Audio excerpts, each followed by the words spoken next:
Donc, bonjour et bienvenue pour la correction de cet exercice 5.11 du livre Python, Apprendre Python 3.0 de Gerard Swinen. Ici, donc, je vais supprimer pour recommencer, peut-être garder les listes. Voici, pour pas avoir à les retaper. Donc, on a deux listes. La première qui indique, comme je l'ai indiqué juste après, le nombre de jours, la liste du nombre de jours par mois. Même dans chaque mois, je vais écrire dans chaque mois.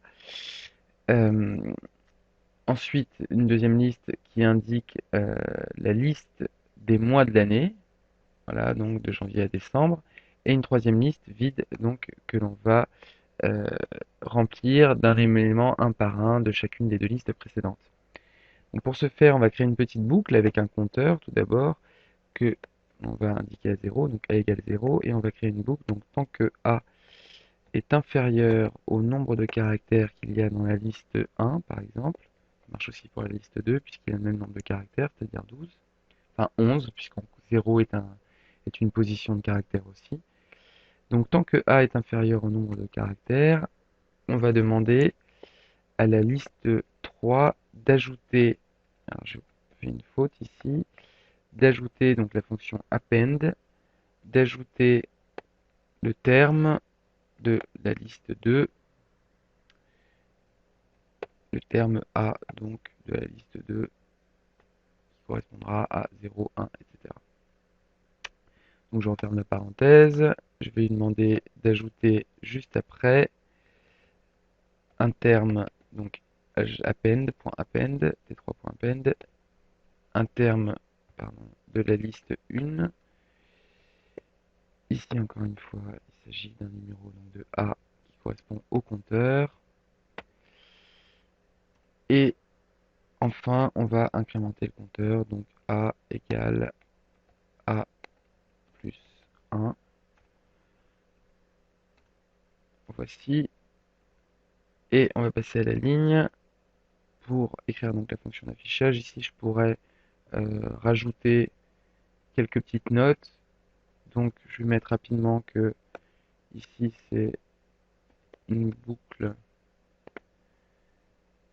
euh, une boucle qui va permettre une boucle d'ajout dans la liste 3. Boucle d'ajout dans la liste 3. Et on peut rajouter ici aussi la fonction print qui va nous permettre d'afficher cette liste 3 des 3.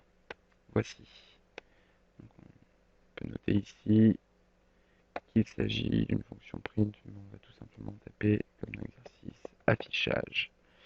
Voici, donc on va pouvoir lancer ce petit script et on remarque qu'en dessous, alors ici il y a des lignes en trop, hein, on peut le relancer pour voir tout ça apparaître et on remarque ici que donc chacun des mois apparaît avec son nombre de jours associé, mais qu'il y a un petit problème ici avec la syntaxe. Alors pourquoi on a ce problème-là? C'est à cause de l'encodage des lettres, des chaînes de caractères qui n'est pas aussi fonctionnel dans la version 2.6 de Python que dans les versions supérieures à partir de la 3.0. Et il se trouve que quand on regarde ici, j'ai cherché un peu pour voir d'où venait le problème. Quand on regarde ici dans l'aide de Maya, donc dans Python in Maya, nous sommes ici avec la version, alors ça va être écrit quelque part, euh, c'est écrit que nous avons la version 2.6 de Python. Voilà, Maya uses Python version 2.6 pour toutes les plateformes supportées. Donc, on va avoir un petit problème de code. Si par contre on utilise, je ne le ferai pas, mais si on utilise ici le script Python 3.2 directement, on aura, euh, on aura comment dire, une liste qui apparaîtra avec les caractères spéciaux. Voilà. Merci pour votre attention.